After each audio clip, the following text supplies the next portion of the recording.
A mysterious human warship appeared. The fleet never had time to react. The Cathari patrol cruiser Vigilant Dawn had been drifting through the Kepler 442 system for 3 standard cycles, monitoring shipping lanes and enforcing the Galactic Trade Commission's neutrality protocols. Commander Zixatal clicked his mandibles in irritation as another merchant vessel failed to respond to standard identification requests. Third one this rotation. His tactical officer, Subcommander Veloth, reported, "These rim traders grow more careless every cycle." Zixatal's 4 eyes focused on the viewport, where stars gleamed like scattered gems against the void. The Cathari had been the galaxy's peacekeepers for over 2 centuries. Their chitinous armor and methodical nature making them ideal enforcers of interstellar law. They were thorough, patient, and utterly confident in their technological superiority. "Hail them again," Zixatal ordered. "If they don't respond, we board and inspect. These outer systems think they can ignore." The communications officer's crest flared bright orange, a sign of acute stress. "Commander, we're receiving an unknown energy signature. Large displacement bearing 347 Mark 12, define large," Zixatal said, rising from his command throne. "Comparable to a battlecruiser, sir, but the signature, it doesn't match any known propulsion system in our databases." The main screen flickered to life, showing a tactical display of local space. A single blip appeared at the edge of their sensor range, moving with impossible stealth for something of its size. "Visual contact," Veloth announced. The screen shifted to show nothing. Empty space. "Sensor malfunction?" Zixatal asked. "Negative, sir. All systems functional. Whatever it is, it's masking its visual profile." That was when the ghost ship revealed itself. It didn't decloak or emerge from behind an asteroid. One moment there was empty space, the next there was a vessel unlike anything in the Galactic Registry. Black hull plating absorbed starlight like a hungry void. No running lights, no identification markers, no communication arrays visible from the outside. It was shaped like a dagger made of midnight, sleek, predatory, and wrong in ways that made Zixatal's exoskeleton itch. "What in the void is that thing?" Veloth whispered.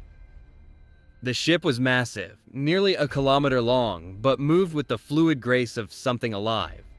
No engine glow, no heat signature, no electromagnetic emissions that their sensors could detect.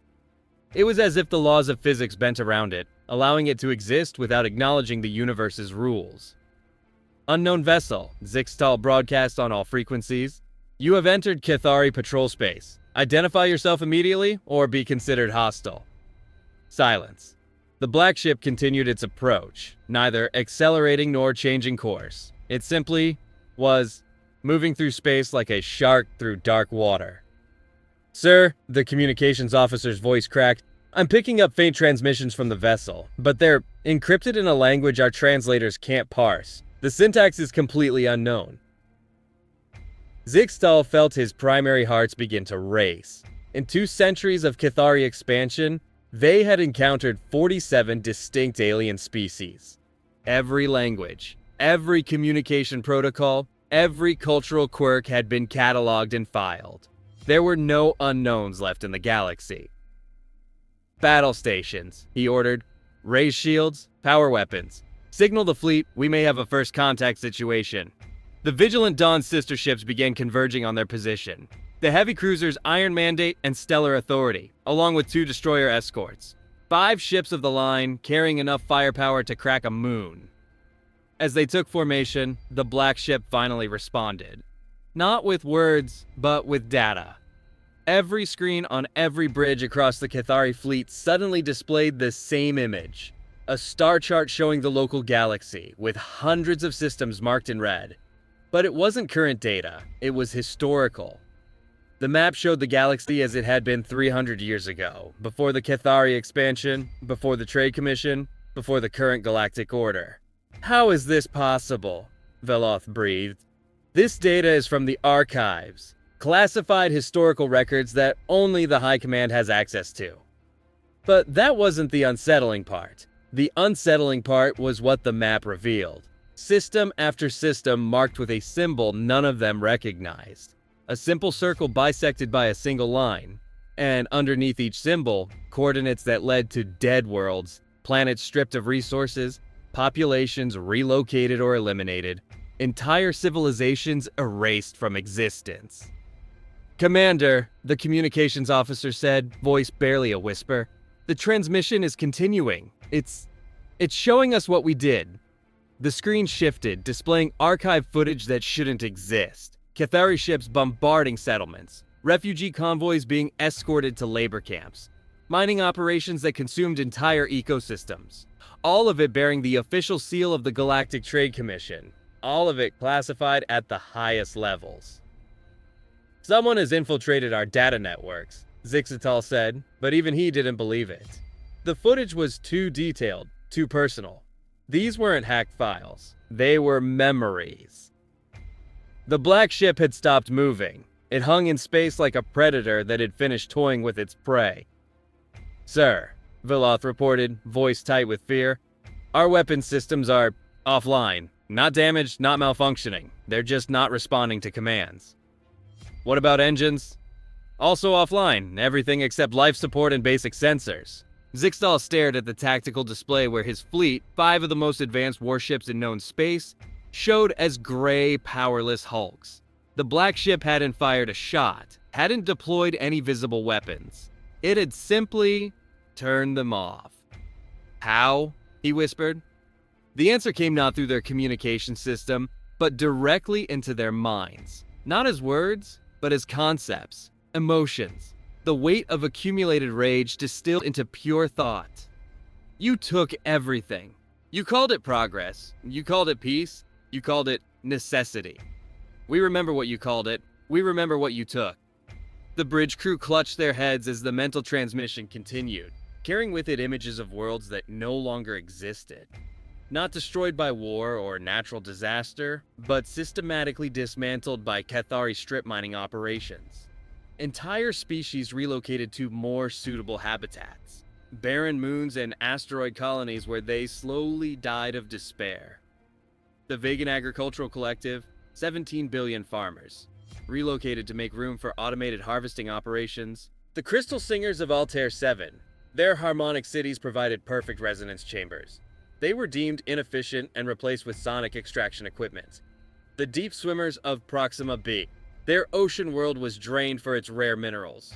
The survivors were promised new homes on artificial habitats. The habitats were never built. Zixtal knew these names. They were footnotes in progress reports, statistical entries in economic analyses. Successful optimization of resource allocation across 17 sectors. But here, in this alien consciousness that had somehow invaded their minds, they were graveyards. "Stop," he gasped, trying to block out the flood of memory and guilt. "We were following orders. Galactic law. The Trade Commission authorized genocide and called it efficiency. You enforced it and called it duty. We were there. We saw. We remembered." The mental voice carried with it the weight of centuries, the accumulated grief of civilizations that existed now only in memory. But underneath the sorrow was something else, a cold, methodical intelligence that had been planning, waiting, preparing. "Who are you?" Zixtal managed to ask. "We are the ones who escaped your efficiency. We are the ones who learned from your methods. We are what you created when you decided that some lives were worth less than quarterly profit margins." The screens around the bridge began displaying new information, not about the past, but about the present. Real-time locations of Cathari fleet assets across 17 sectors. Patrol routes, supply lines, communication protocols, defensive positions. Everything the mysterious ship needed to dismantle their entire military infrastructure. "Impossible," Veloth breathed. "That intelligence is compartmentalized across a dozen different command centers. No single breach could..." "We learned patience from you. We learned thoroughness. We learned that the most effective way to eliminate a threat is to understand it completely before you act. We have been watching, we have been learning, we have been remembering, and now we have decided that the lesson is complete." The black ship began to move again, not toward the Cathari fleet, but away from it. As it departed, the mental transmission continued. "You have 7 standard cycles to begin evacuating the systems marked in your archives as optimization targets. Return the survivors to their homeworlds. Restore what can be restored, preserve what remains. We will be watching. We will be remembering. and if you fail to act, we will teach you what efficiency truly means." The ship vanished, not cloaking, not jumping to hyperspace, but simply ceasing to exist in normal spacetime. One moment it was there, the next it was gone, leaving behind only the echo of alien thought and the weight of collective guilt. Systems came back online across the Cathari fleet. Weapons, engines, communications, everything functional as if nothing had happened. But something had changed. The data cores now contained terabytes of classified information that had been locked away for centuries. Evidence of systematic cultural extinction on a scale that defied comprehension. "Commander," the communications officer said, voice hollow, "we're receiving priority messages from across the sector. Every Cathari installation, every trade commission facility, every government complex. They all received the same data dump." Zixatal slumped in his command throne, suddenly feeling the weight of his 2 centuries of service. "Signal High Command. Tell them, we may have just encountered the consequences of our own success." The news spread across the galaxy in a matter of hours. Not through official channels, the Cathari government tried desperately to contain the leak, but through the survivors themselves. Species that had been scattered across work camps and artificial habitats suddenly found themselves in possession of records proving their homeworlds had been illegally seized. Refugee populations that had been told their planets were uninhabitable discovered that thriving Cathari colonies now occupied their ancestral territories. The response was immediate and overwhelming. Riots erupted across 17 sectors. Trade routes were blockaded by improvised fleets of converted cargo ships. Several Cathari governors were assassinated by their own supposedly grateful client species. But for Dr. Kaida Okonkwo, xenobiologist aboard the research vessel Distant Shore, the revelation was personal. She had been studying population genetics among displaced refugee communities for the past 15 years, trying to understand why so many species showed signs of severe genetic bottlenecking. Her research indicated that massive population losses had occurred across dozens of civilizations. Losses that had been attributed to natural disasters, plague, and civil wars. Now she knew the truth. "The Vegan Agricultural Collective," she whispered, staring at the files that had appeared in her personal research database. 17 billion individuals reduced to 50,000 survivors. I've been studying their descendants for a decade, trying to figure out why their genetic diversity was so catastrophically low.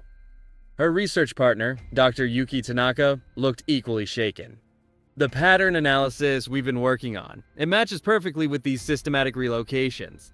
We've been documenting genocide and calling it evolutionary adaptation. They weren't the only ones making connections. Across the galaxy, scientists, historians, and journalists were discovering that the official narrative of galactic civilization was built on a foundation of carefully concealed atrocities.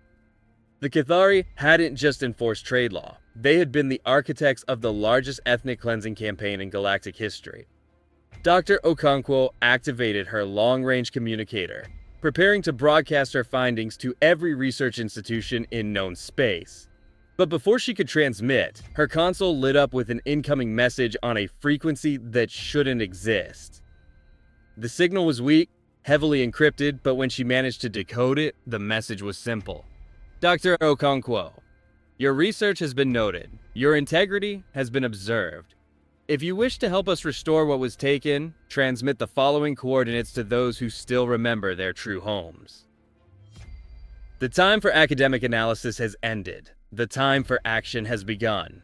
We are not the first to resist, we will not be the last, but we may be the most prepared.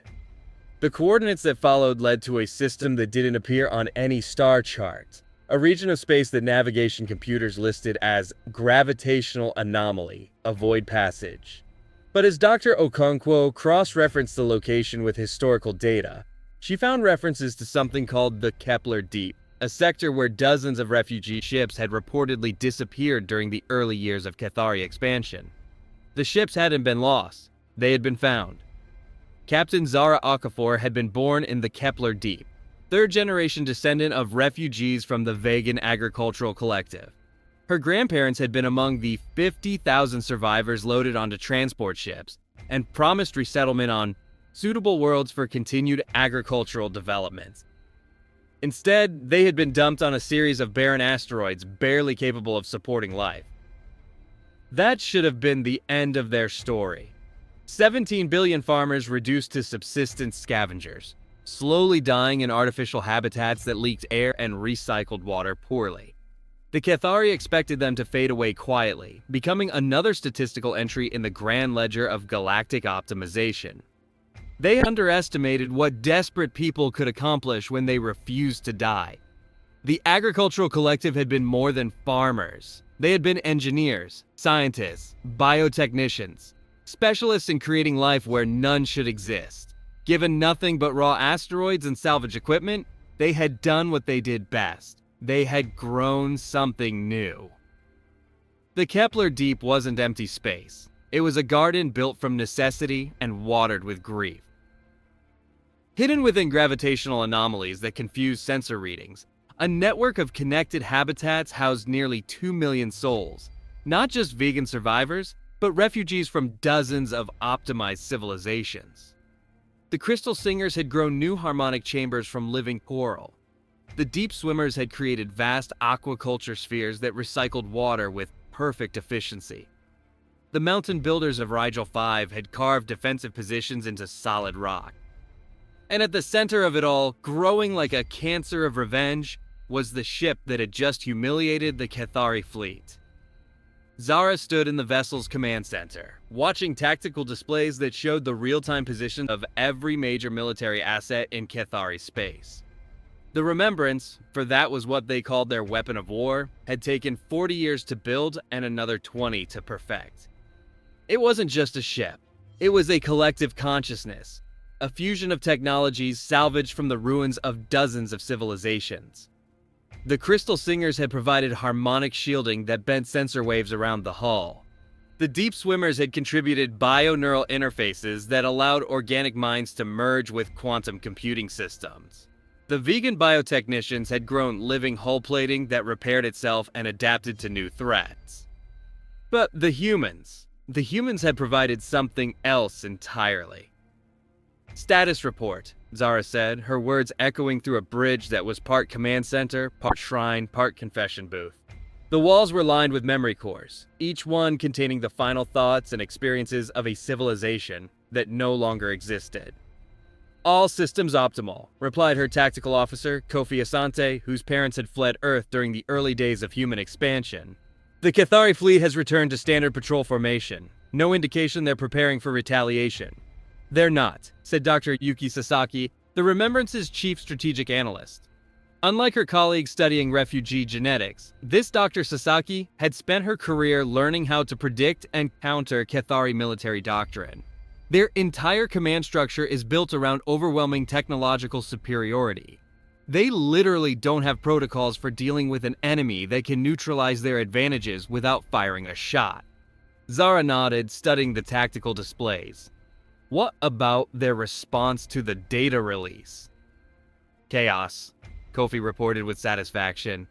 17 sectors in active rebellion. Their supply lines are compromised, their client species are refusing cooperation, and their own military is demanding explanations for orders they've been following blindly for 2 centuries. Good, but this is just the beginning.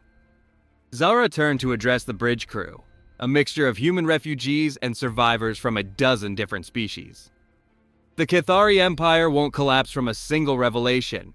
They're too deeply entrenched, too economically integrated with galactic infrastructure. We need to be systematic." Dr. Sasaki called up a holographic map of local space. "Our next targets should be the administrative centers, not military installations, information processing hubs. The Cathari rule through bureaucracy and data management. Disrupt their ability to coordinate, and their military becomes a collection of isolated units following obsolete orders." "Agreed," Zara said, "but we can't just destroy their infrastructure. We need to replace it with something better. The refugees we've liberated still need homes, food, medical care. The species that are rebelling still need trade routes and diplomatic frameworks." That was the human contribution to the Remembrance Project. Not superior technology or military genius, but organizational thinking. Humans had a unique talent for building systems that could adapt and evolve, for creating structures that serve multiple purposes simultaneously. The agricultural collective has already begun expanding food production, reported Elena Vasquez, the ship's chief engineer. We're using vertical farming techniques adapted from Earth's early colony ships. Within 6 months, we can supply basic nutrition for 10 million refugees. The Crystal Singers are developing new communication networks, added Kofi. Harmonic relay systems that can't be intercepted or jammed by Cathari technology. We'll have secure channels connecting every liberated system. And the mountain builders are surveying potential defensive positions, Dr. Sasaki concluded. If the Cathari do manage to organize a counterattack, we'll be ready. Zara smiled, feeling something she hadn't experienced since childhood. Hope. Not just for survival, but for genuine victory. The Cathari had created their own downfall by being too thorough, too efficient. They had gathered the galaxy's most adaptable species into concentrated populations, then given them a common enemy and centuries of shared grievance. Signal all cells, she ordered. Operation Restoration begins in 72 hours.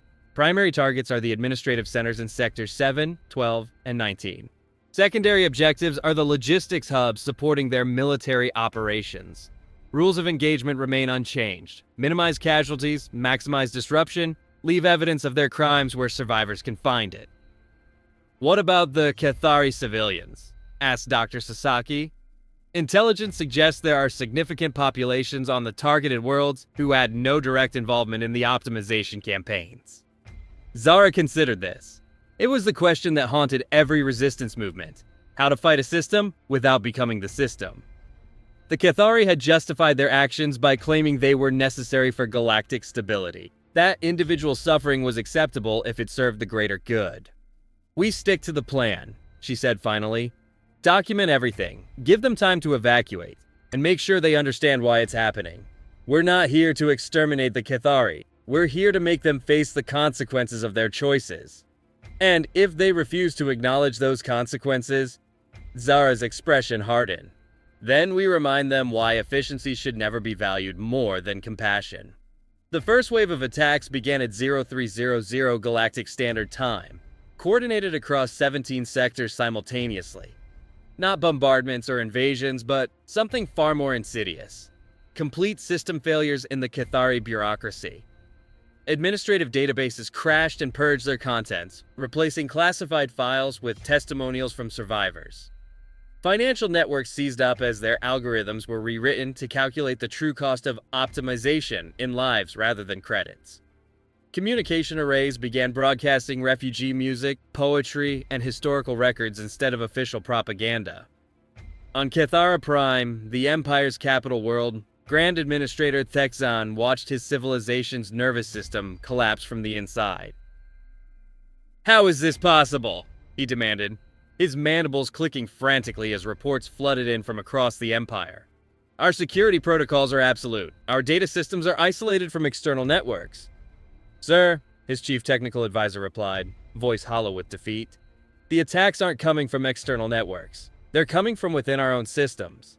Somehow, our own infrastructure has been turned against us." Thexan stared at the main display, where a tactical map showed the cascade of failures spreading across Cathari space like a plague. Military bases cut off from command, supply convoys losing their navigation data, entire planetary governments discovering that their administrative records had been replaced with evidence of crimes they had forgotten they committed. "Deploy the emergency protocols," he ordered. "Isolate all critical systems, restore from backup archives, implement manual communication procedures." "Sir, we tried that. The backup archives have been corrupted with the same data. And our manual communication procedures, well, it turns out they haven't been updated in over a century. Most of our personnel don't actually know how to operate without computer assistance." That was when Thexan realized the true scope of what they were facing. This wasn't an invasion or a conventional military attack. It was a form of warfare that struck at the fundamental assumptions underlying Cathari society. They had built their empire on the premise that superior technology and organization could overcome any obstacle. But their enemies had learned to turn those very advantages into weaknesses. "Who is doing this?" he whispered. His answer came not through official channels, but through the compromised communication system itself. Every screen in the administrative complex displayed the same message. "We are the ones you tried to optimize out of existence. We are the ones who learn from your mistakes. We are the future you tried to prevent. Your empire ends today." The screens went dark, leaving Thexan alone with the sound of his own panicked breathing. Dr. Kaida Okonkwo found herself at the center of a scientific revolution she had never intended to start.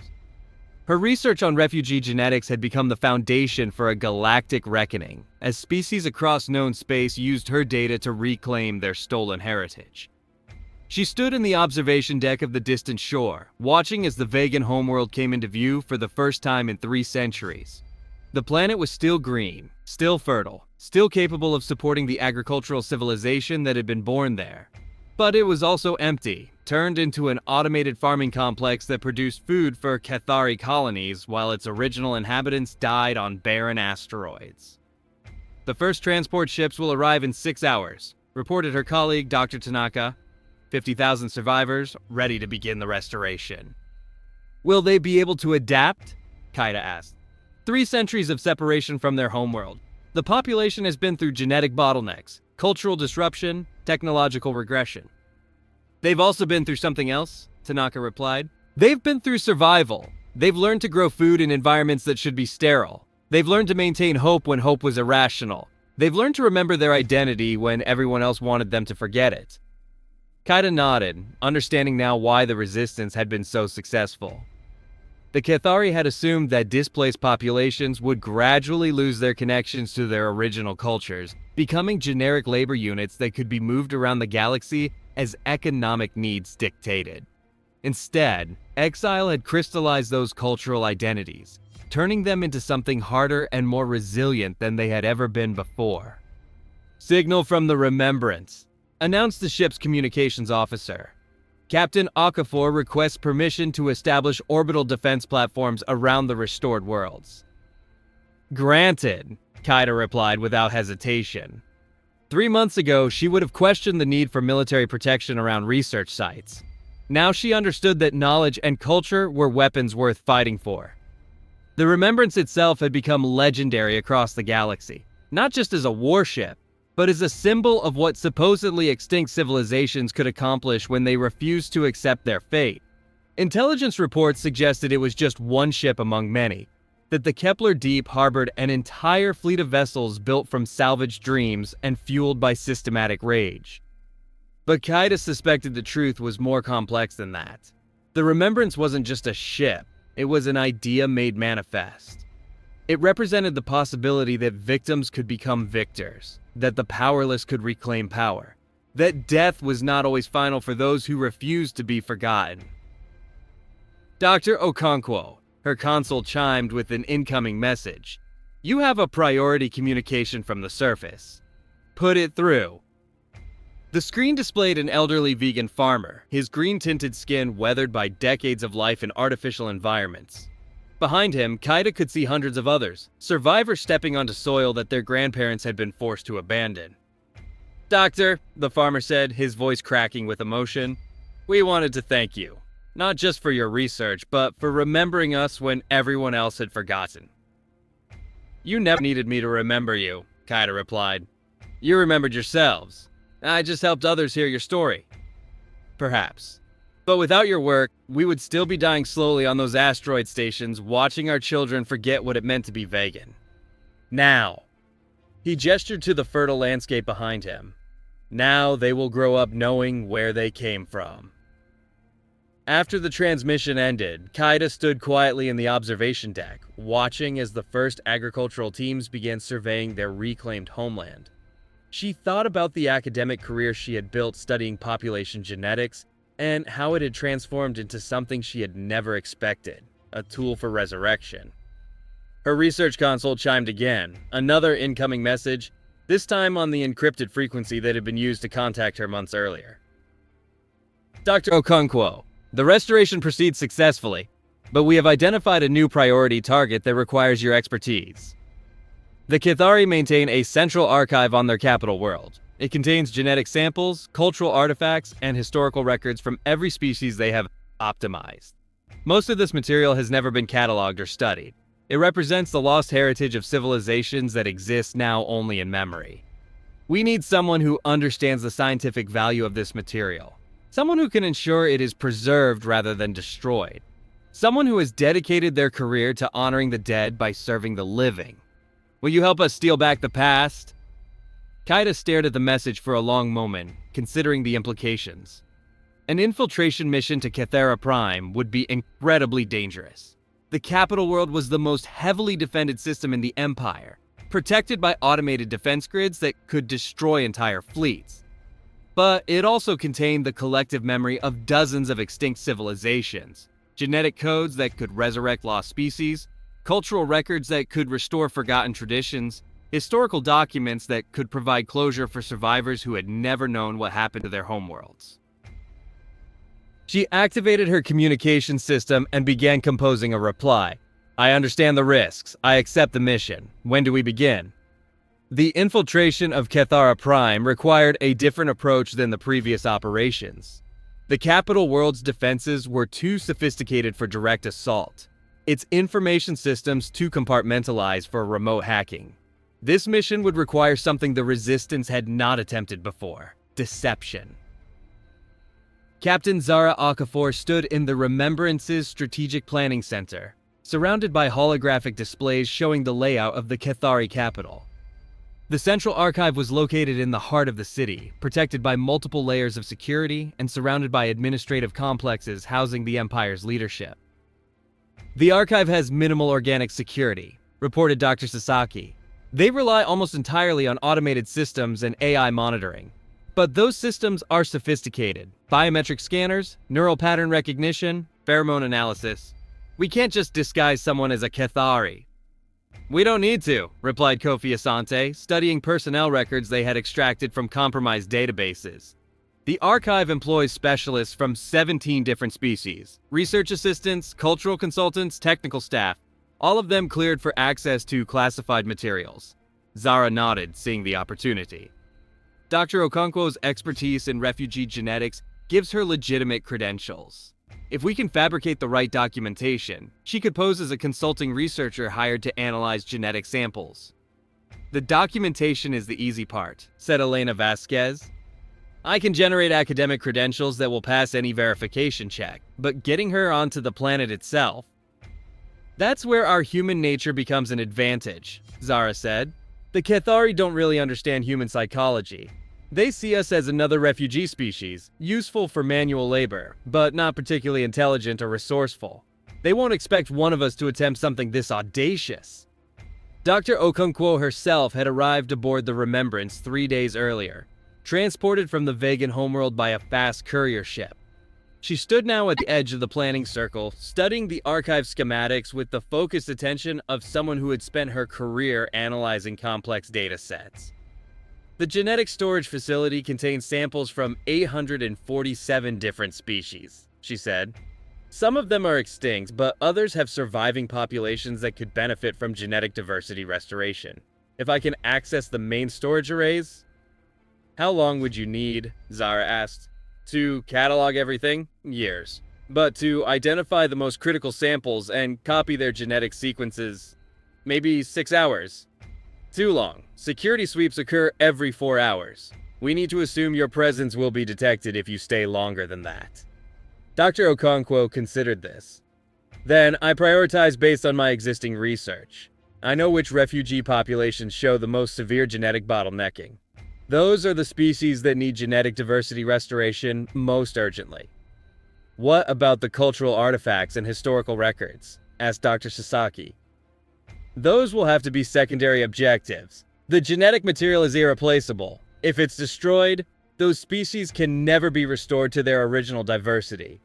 The cultural records are precious, but they're not unique. Survivor communities have preserved their own versions of their histories. Zara approved of the pragmatic approach. Dr. Okonkwo had been selected for this mission not just because of her expertise, but because she understood the difference between what was desirable and what was essential. Insertion will be through commercial transport, Zara continued. Dr. Vasquez has prepared documentation showing that you're part of a research team studying genetic adaptation in refugee populations. Perfectly legitimate cover story that explains why you need access to the archives. What about extraction? Dr. Okonkwo asked. That's the risky part. We can get you onto the planet easily enough, but getting you out again with stolen data, that will require more direct intervention. Zara called up a tactical display showing the orbital space around Kethara Prime. The Remembrance will be waiting at the edge of the system, cloaked and monitoring communications. When you signal that the mission is complete, we'll move to extract you, but that means revealing our position and potentially engaging the capital's defense fleet. How many ships are we talking about? Dr. Okonkwo asked. 47 vessels of various classes, plus orbital defense platforms and automated missile systems, Kofi reported. More firepower than we've ever faced in a single engagement. Dr. Okonkwo was quiet for a moment, processing the implications. You're risking your ship, your crew, and the entire resistance movement to save genetic samples from extinct species. We're risking everything to prove that some things are worth more than tactical advantage, Zara replied. The Cathari ruled by convincing everyone that efficiency was more important than heritage, that survival was more important than identity. If we can restore the genetic heritage of extinct species, we prove that what makes a civilization valuable isn't just its ability to adapt. It's its ability to remember who it was before adaptation became necessary.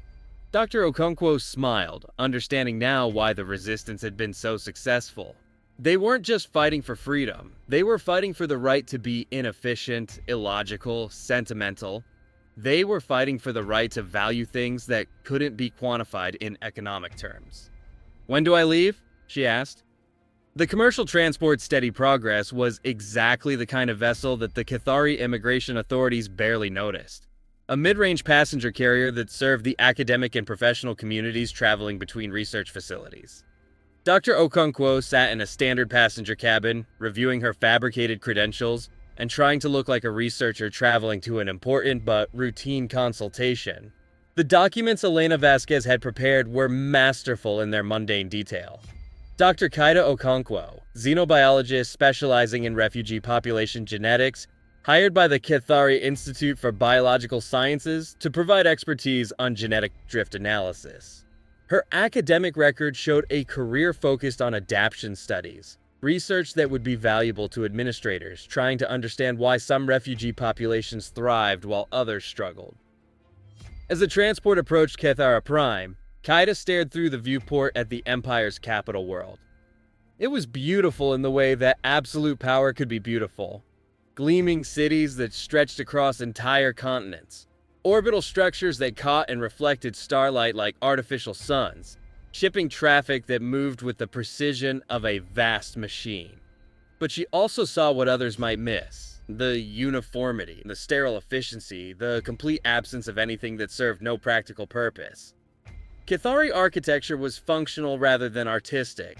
Their cities were optimized for traffic flow rather than community gathering. Even their orbital stations were designed around economic rather than social priorities. It was the aesthetic of a civilization that had forgotten why beauty mattered. Attention passengers, the ship's captain announced. We are beginning our approach to Kethara Prime Central Spaceport. Please prepare documentation for immigration processing. Kaida gathered her belongings, a small travel bag containing personal items and research equipment that had been carefully selected to support her cover identity. Hidden within the lining of her data tablets were quantum storage devices capable of holding terabytes of genetic information, disguised as standard memory cores that any researcher might carry. Her neural implant had been modified with encryption protocols that would allow her to interface directly with Cathari data systems while masking her true activities. The spaceport was a testament to Cathari efficiency, vast, sterile, and designed to process thousands of arrivals with minimal human interaction. Automated scanners verified her documentation, biometric sensors confirmed her biological profile, and AI systems cross-referenced her stated purpose with institutional records that Elena Vasquez had expertly planted weeks earlier.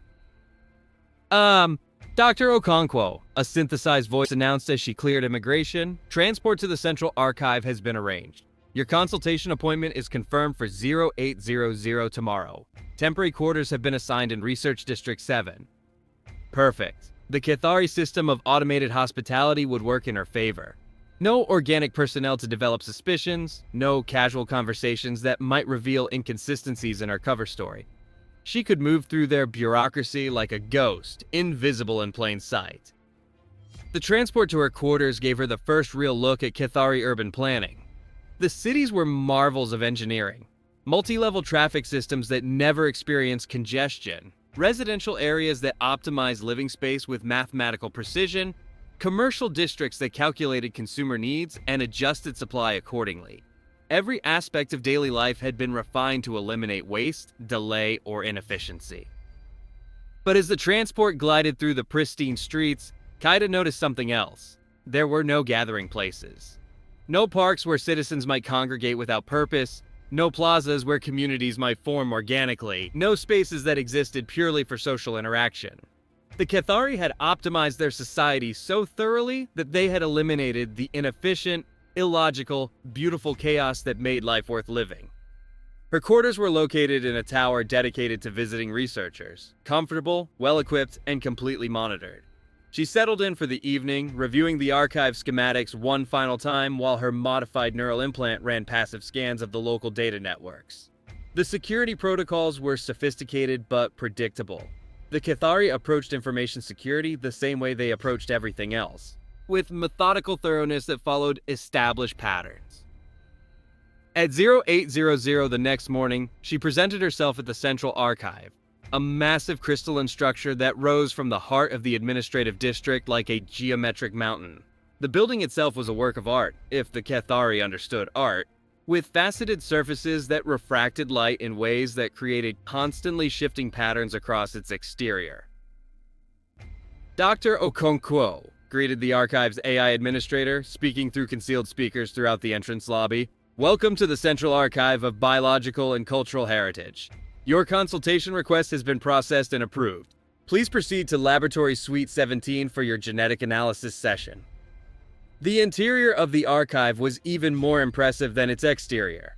Corridors lined with storage chambers stretched into the distance, each one containing the preserved heritage of civilizations that no longer existed. Climate-controlled vaults held genetic samples maintained at perfect stasis. Data cores contained the last recorded literature, music, and historical records of extinct species. Cultural artifacts were displayed in hermetically sealed cases, labeled with clinical precision, but no emotional context. It was a museum of genocide disguised as a research facility. Laboratory Suite 17 was equipped with the most advanced genetic analysis equipment in known space. Molecular sequencers capable of reading DNA patterns down to individual nucleotides, protein synthesizers that could reconstruct biological samples from stored data, quantum computers that could model genetic interactions across millions of variables simultaneously. And at the center of it all, a single access terminal connected to the archive's main database. Dr. Okonkwo, the AI administrator, continued, "You have been granted Level 7 access to genetic samples relevant to your research parameters. Please note that all activities in this facility are monitored for security purposes, and removal of materials requires explicit authorization." "Understood," Kaida replied, settling at the access terminal and activating her research protocols. "I'll be analyzing patterns of genetic drift in refugee populations. My focus will be on species that show evidence of severe bottlenecking events." Her fingers moved across the control interface with practiced efficiency, calling up genetic records for the species she had identified as priority targets. The Vegan Agricultural Collective, the Crystal Singers of Altair 7, the Deep Swimmers of Proxima B, civilization after civilization reduced to statistical entries in the Cathari database. But as she worked, her modified neural implant was performing a different analysis entirely. It was mapping the archive's data structure, identifying security protocols, and locating the most sensitive materials. Within the first hour, she had established pathways to genetic samples from over 200 extinct species, far more than she had expected to find. The Cathari hadn't just preserved samples from the species they had directly optimized. They had been collecting genetic material from across the galaxy for centuries, creating a comprehensive library of biological diversity that could theoretically be used to resurrect entire ecosystems, or to ensure that resurrection would never be possible. As she delved deeper into the database, a disturbing pattern emerged. Many of the genetic samples had been deliberately contaminated with artificial markers. molecular signatures that would identify any attempt to use the material for cloning or genetic restoration. The Cathari hadn't just stolen the biological heritage of extinct species, they had poisoned it to prevent anyone else from undoing their work. But they had underestimated human ingenuity. During her years of research among refugee populations, Qaeda had developed techniques for identifying and neutralizing exactly these kinds of genetic markers. What the Cathari saw as permanent safeguards, she recognized as solvable problems. Working with practice speed, she began copying genetic sequences while simultaneously stripping away the contamination markers. Her quantum storage devices filled with clean genetic data, the raw material needed to restore genetic diversity to dozens of surviving populations, and potentially to resurrect species that had been extinct for centuries. Dr. Okonkwo, the AI administrator, announced after she had been working for 3 hours, "Your access session has been noted as unusually intensive. Please confirm that your activities remain within approved research parameters." Her heart rate spiked, but her voice remained steady. "I'm conducting comprehensive analysis of bottleneck patterns across multiple species. The data correlations are more complex than anticipated, requiring extended processing time. Acknowledged. Please note that facility security protocols require progress reports every hour during extended access sessions." Qaeda nodded, knowing that she was now working against a ticking clock. The AI would become increasingly suspicious if she continued to access materials outside her stated research focus. But she had identified the location of the most critical samples, genetic material from species that had been completely extinct for over a century, with no surviving populations to provide alternative sources of genetic diversity. Those samples were stored in ultra-secure Vault 12, accessible only through direct physical retrieval, which meant she would have to leave the safety of Laboratory Suite 17 and venture into the most heavily monitored section of the archive. "AI Administrator," she said, standing and gathering her equipment. "I need to examine some physical samples to verify my genetic analysis. Please authorize access to ultra-secure Vault 12. Dr. Okonkwo, ultra-secure Vault access requires additional authorization beyond your current clearance level. Please specify which samples you need examined, and they will be delivered to your laboratory suite. I need to see the storage conditions directly. My analysis suggests that some genetic samples may be degrading due to improper preservation techniques. I need to assess the storage environment to determine if my data is reflecting actual genetic drift or technical artifacts." There was a pause, several seconds during which the AI processed her request against its security protocols. Finally, authorization granted for supervised access to ultra-secure Vault 12. Escort protocols are required for non-Cathari personnel in high-security areas. An escort meant organic security personnel, which meant she would be under direct observation during the most critical phase of her mission. But it also meant she would have access to genetic samples that could resurrect entire species, an opportunity that might never come again. "Acceptable," she replied. "When can the escort be arranged?" "Security Specialist Velthar will meet you at Vault Access Point 7 in 15 minutes. Qaeda spent those 15 minutes reviewing the layout of ultra-secure Vault 12 and finalizing her approach. The vault contained genetic samples from 43 completely extinct species, stored in individual cryogenic chambers that maintained perfect molecular stability. Her modified neural implant could interface with the storage systems directly, copying genetic sequences without physical removal of samples. But she would need several minutes of uninterrupted access to each storage chamber, time she wouldn't have under direct supervision.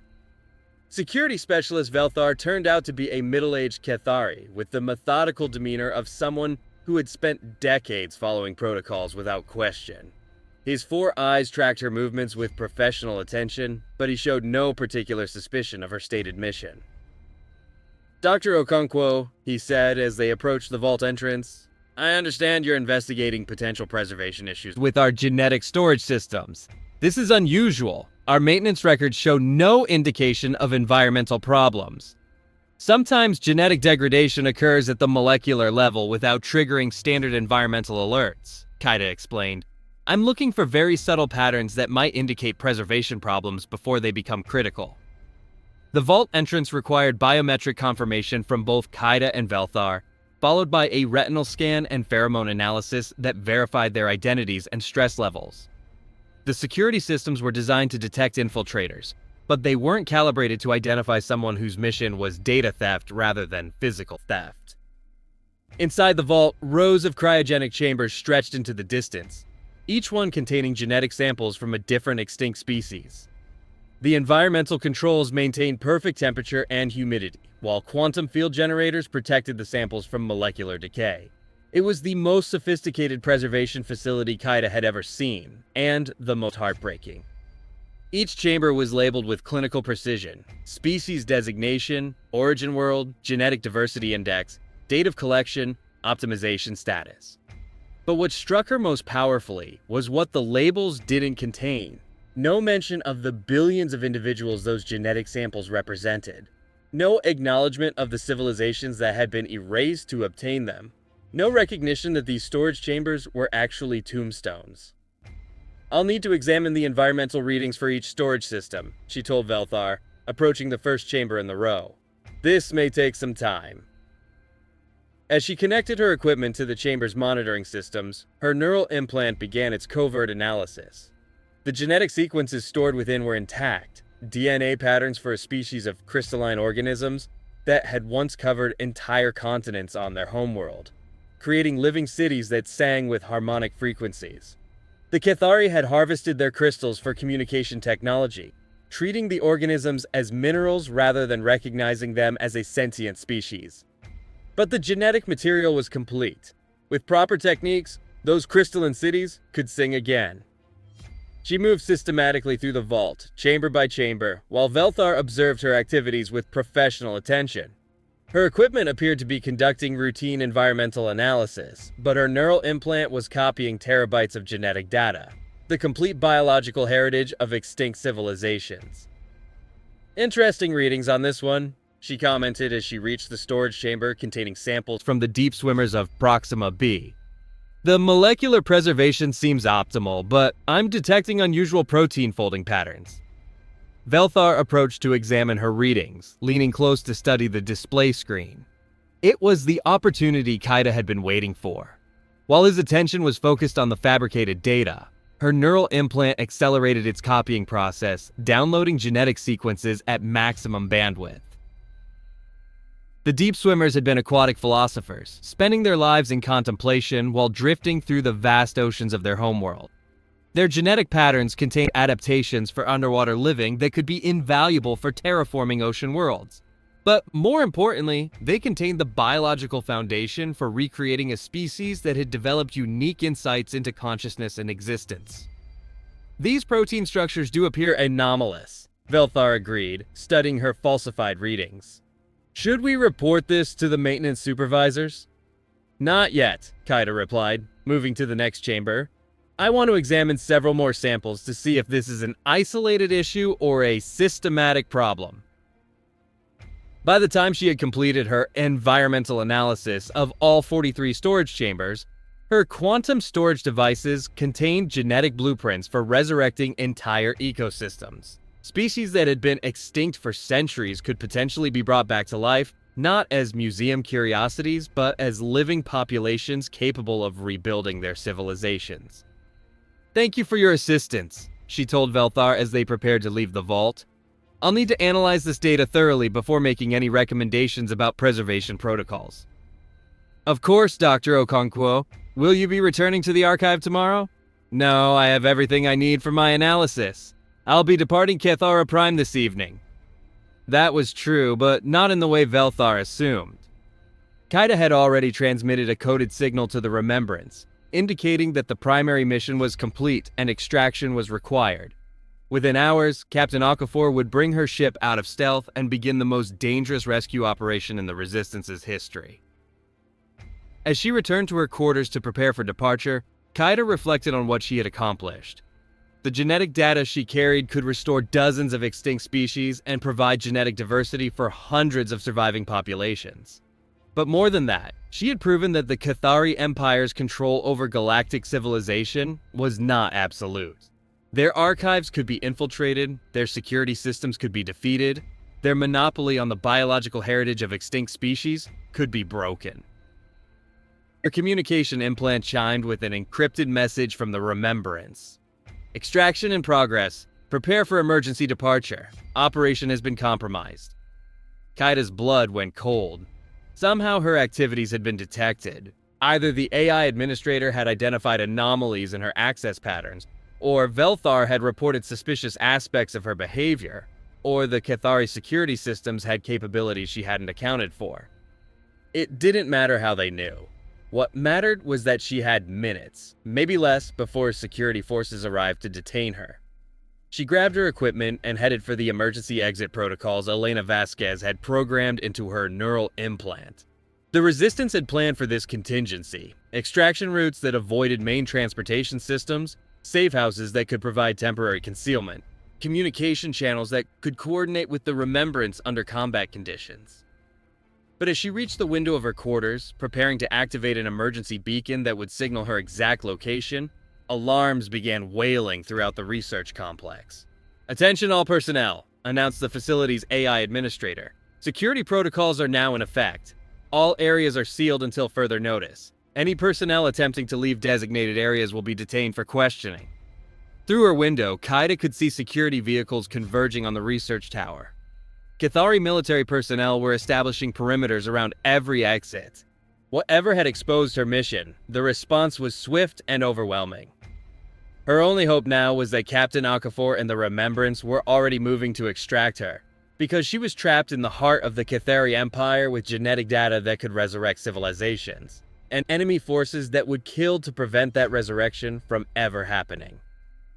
She activated her emergency beacon and prepared to discover whether the Resistance was as good at rescue operations as they were at infiltration.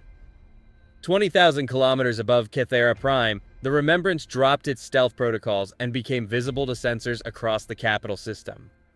The massive black ship appeared like a wound in space, its presence triggering every alarm and automated defense system on the most heavily protected world in the galaxy. Captain Zara Okafor stood on her bridge, watching tactical displays that showed 47 Cathari warships moving to intercept her vessel. Orbital defense platforms were powering up their primary weapons, and missile batteries were calculating firing solutions. Within minutes, she would be facing more concentrated firepower than any single ship should be able to survive. "Signal from Dr. Okonkwo," reported Kofi Asante. "She's trapped in Research District 7. Coordinates transmitted. Security forces are moving to apprehend her." "Time to intercept?" Zara asked. 18 minutes at maximum acceleration, but the defense fleet will reach us in 12 minutes. Zara studied the tactical situation, calculating odds and probabilities with the cold precision her human nature demanded. The Remembrance was powerful, but it wasn't invincible. Against a few ships, its technological advantages could provide victory. Against an entire fleet supported by orbital defenses, the mathematics were unforgiving. "Elena," she called to her chief engineer, "what's our status on the harmonic shielding?" "Fully operational," Elena Vasquez replied from her station. "The Crystal Singers have integrated their resonance chambers with our defensive systems. We can absorb and redirect energy weapons, but kinetic projectiles will still cause damage." Dr. Sasaki, analysis of Cathari tactical doctrine. "They'll attempt to surround us and concentrate fire on specific sections of our hull," the strategic analyst replied. "Their doctrine assumes that overwhelming force applied systematically will eventually breach any defense. They don't have experience fighting enemies who can adapt their tactics in real time." Zara nodded, formulating her approach. The Cathari were methodical, which meant they were predictable. They would follow established procedures for dealing with hostile vessels, not recognizing that the Remembrance had been designed specifically to counter those procedures. "All hands, prepare for combat operations," she announced throughout the ship. "We're going to show the Cathari what happens when efficiency meets ingenuity." The first wave of enemy ships reached weapons range and opened fire simultaneously. A coordinated barrage of particle beams and plasma cannons that would have vaporized any conventional vessel. But the Remembrance was far from conventional. The harmonic shielding sang as energy weapons struck its surface. Crystal chambers throughout the ship converting destructive force into harmonic resonance that strengthened rather than weakened the vessel's defenses. The bioneural interfaces allowed organic minds to merge with quantum computing systems, predicting enemy movements and adjusting defensive configurations faster than artificial intelligence could process. But the real advantage was human creativity applied to alien technology. Kofi, implement dispersal pattern 7, Zara ordered. Elena, route auxiliary power to the harmonic resonators. Dr. Sasaki, identify the enemy command ship. The Remembrance didn't fight like a conventional warship. Instead of trading blows with enemy vessels, it danced between them, using gravitational manipulation technology salvaged from dozens of different civilizations. Weapons fire that should have destroyed it was redirected into empty space or absorbed by crystalline structures that converted destruction into symphony. Enemy command ship identified, Dr. Sasaki reported. Heavy cruiser Inexorable Logic, bearing 27 Mark 15. Admiral Thekvon commanding the defense fleet. Signal the Inexorable Logic, Zara ordered. I want to speak with Admiral Thekvon directly. Ma'am? Kofi looked confused. In the middle of a battle? Especially in the middle of a battle. The Cathari respect strength above all else. If we can demonstrate that we're not afraid of their entire fleet, we might be able to negotiate Dr. Okonkwo's release. The communication channel opened, displaying the bridge of the Cathari command ship. Admiral Thekvon was a veteran officer whose career had spanned decades of successful military operations. His 4 eyes tracked the tactical displays with professional competence, but Zara could see confusion in his posture. The Remembrance was not behaving like any enemy vessel he had ever encountered. Unknown ship, Thekvon transmitted. You are in violation of Cathari space and will surrender immediately or be destroyed. Admiral, Zara replied, allowing a slight smile to cross her face. I am Captain Zara Okafor of the vessel Remembrance. We are here to retrieve our personnel and the genetic heritage you have stolen from extinct civilizations. Release Dr. Okonkwo and provide us with complete copies of your biological archives, and we will depart your system peacefully. Thekvon's mandibles clicked in what might have been amusement. Captain, you are outnumbered 47-1. Your vessel, while impressive, cannot survive concentrated fire from our entire defense fleet. Surrender now, and your crew will be treated according to galactic conventions. Admiral, you misunderstand our position, Zara said, her voice carrying the calm confidence of someone who held superior cards. We are not outnumbered. We are surrounded by targets. She cut the transmission and turned to her bridge crew. Elena, prepare the resonance cascade. Dr. Sasaki, identify structural weaknesses in their orbital defense platforms. Kofi, signal all resistance cells in this system. It's time for Operation Resurrection to begin. The Remembrance had not come to Cathara Prime alone. Hidden throughout the capital system, disguised as merchant vessels and research ships, were dozens of resistance operatives who had been waiting for this moment. At Zara's signal, they began revealing their true nature.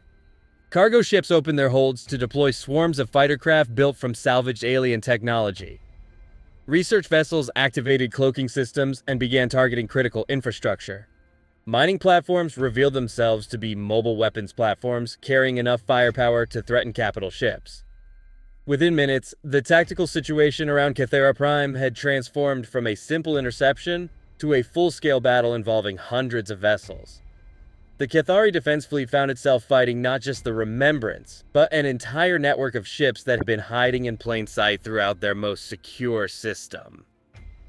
Admiral Thekvon, Zara transmitted to the enemy command ship as explosions bloomed across space around them.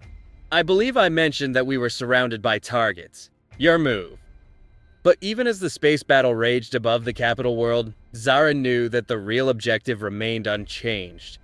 Dr. Okonkwo was trapped on the planet's surface with genetic data that could resurrect extinct civilizations.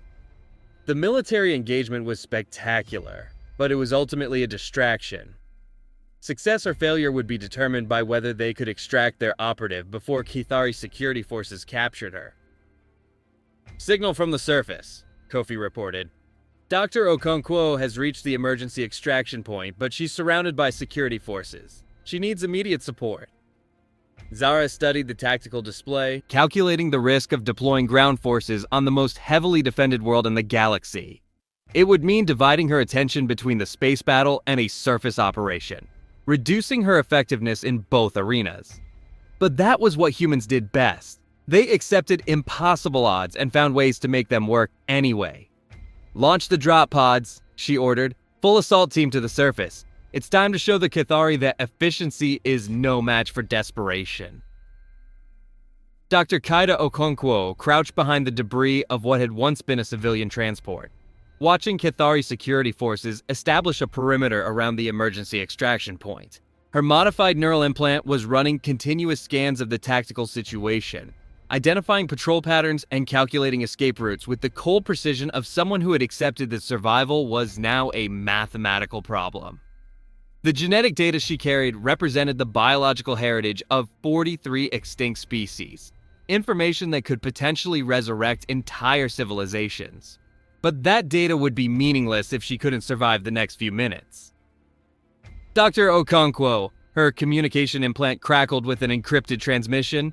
This is Drop Team Alpha. We're 30 seconds from your position. Prepare for immediate extraction. She looked up to see streaks of light descending through Cathera Prime's atmosphere. Drop pods launched from the Remembrance, carrying resistance fighters who were willing to risk everything for the chance to recover stolen genetic heritage. The pods were small, fast, and heavily shielded, but they were also flying directly into the teeth of the most sophisticated planetary defense system in known space. The first pod struck the ground 50 meters from her position, its impact creating a crater in the pristine street's surface. Before the dust had settled, armored figures emerged carrying weapons that combined human engineering with alien technology. They moved with the fluid coordination of soldiers who had trained together for years, but Kaida could see that several of the drop pods had been destroyed during their descent. Dr. Okonkwo, one of the soldiers, reached her position, his armor scarred by atmospheric entry but still functional. Commander Sarah Chen, Drop Team Alpha, we're here to get you out. The data, Kaida said, patting the storage devices concealed in her equipment. I have genetic sequences for 43 extinct species. This information is irreplaceable. Then we make sure it gets home, Chen replied, studying the tactical situation through her helmet's sensor systems. What's our exit strategy? Before Kaida could answer, the Cathari security forces began their assault. Energy weapons lit up the night as both sides engaged in urban combat that turned the pristine capital city into a war zone. But this wasn't the methodical, overwhelming force that Cathari doctrine preferred. This was close-quarters fighting in an environment where their technological advantages were neutralized by human adaptability. Move, Chen ordered, leading Kaida through the ruins of the research district while her team provided covering fire. Extraction point is 8 blocks north. Stay low, stay close, and whatever happens, protect that data. They fought their way through streets that had been designed for efficiency rather than defense, using the rigid geometry of Cathari urban planning against the security forces. The resistance fighters moved like ghosts through a city that had no experience with guerrilla warfare, appearing and disappearing before their enemies could respond effectively. But as they approached the extraction point, Kaida realized that something was wrong with the tactical situation. The Cathari forces were herding them toward a specific location rather than trying to capture or eliminate them immediately. It was a trap, and they were walking directly into it. Commander, she called to Chen, they're driving us toward the extraction point deliberately. They want us to reach it. Chen paused, analyzing the patrol patterns through her helmet sensors. You're right. They're not trying to stop us. They're guiding us, which means they have something waiting for us at the extraction point that they think will end this operation permanently, Kaida finished. They had reached the final approach to the emergency extraction zone, a plaza surrounded by administrative buildings that provided excellent fields of fire for defenders and no cover for anyone caught in the open. In the center of the plaza, a landing beacon marked the coordinates where the Remembrance would attempt to retrieve them. But as they watched from concealment, heavy weapons platforms deployed around the plaza's perimeter. Not just security forces, but military hardware designed to destroy spacecraft.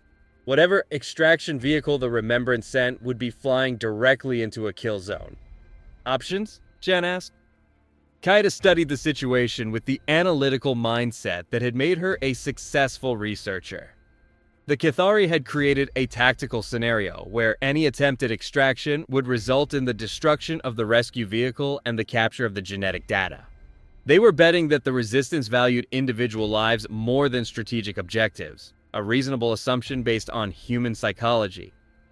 But they had underestimated the lengths to which desperate people would go to preserve something precious.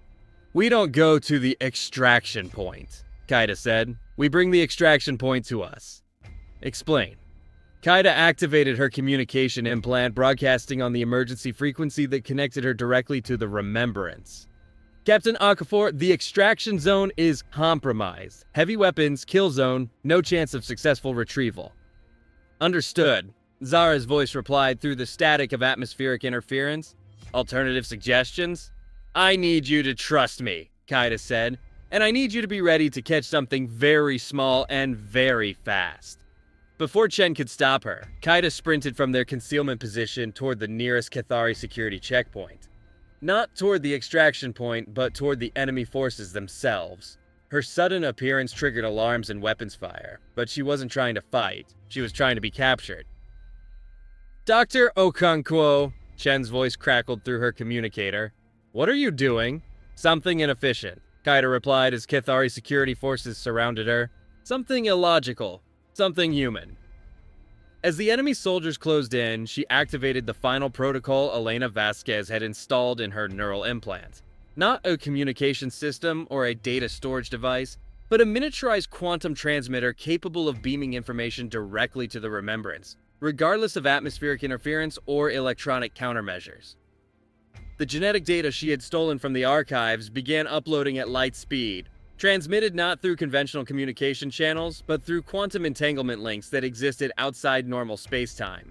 Even if the Cathari captured her, even if they recovered her storage devices, even if they executed her immediately, the biological heritage of 43 extinct species would survive.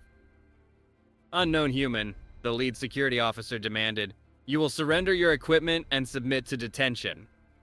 "I surrender," Kaida said, raising her hands but smiling with the satisfaction of someone who had just accomplished the impossible.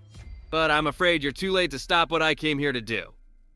Above the planet's atmosphere, the Remembrance received the final data transmission and immediately began broadcasting it to resistance cells throughout the galaxy. Within hours, the genetic sequences for extinct species would be in the hands of scientists and engineers who could begin the long process of resurrection. But more importantly, the successful infiltration and data theft had proven that the Cathari Empire was not invincible. Their most secure facility had been penetrated, their classified archives had been compromised, and their monopoly on the biological heritage of extinct civilizations had been broken.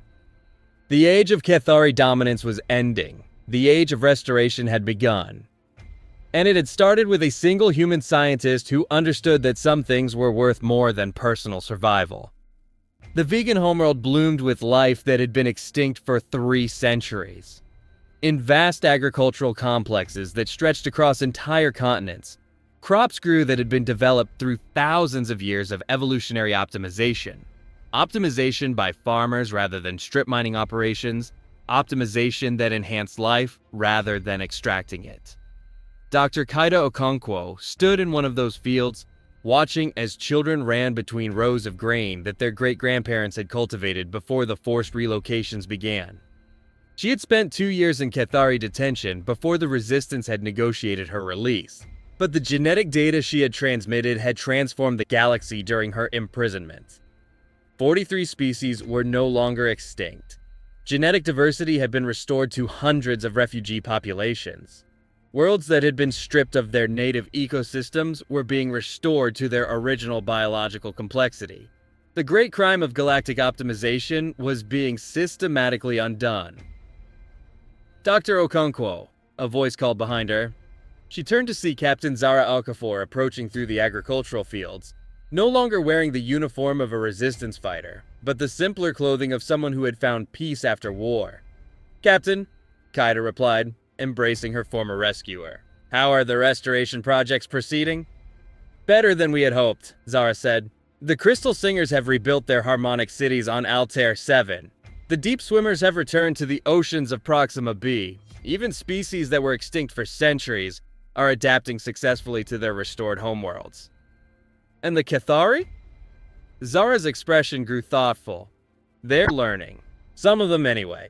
Their empire has collapsed, but they're not extinct. They're adapting. Some of them are even helping with the restoration projects, trying to undo the damage their civilization caused." Kaida nodded, looking across the fields where vegan farmers worked alongside former Cathari administrators, learning sustainable agriculture techniques that could feed entire systems without destroying ecosystems. It was inefficient, illogical, and utterly human. The belief that former enemies could become partners in building something better than what had existed before. "Do you ever wonder what would have happened if we had failed?" she asked. "Every day," Zara replied. "But then I remember that failure was never really an option. Not for us. We represented too many ghosts, carried too much memory, held too much hope. The universe needed those extinct species to have a second chance. And we were just the mechanism that made it possible." As they stood together in the restored fields of a world that had been saved from permanent extinction, both women understood that they had participated in something larger than military victory or scientific achievement. They had proven that the arc of the universe could be bent toward justice, but only by people who were willing to risk everything for the chance to resurrect what had been lost. The mysterious human warship had appeared when the galaxy needed it most. But more importantly, it had been crewed by people who understood that some things, memory, heritage, the right to exist, were worth any sacrifice to preserve. The fleet had never had time to react because they were fighting for efficiency against people who were fighting for love. And love, it turned out, was the most powerful force in the universe.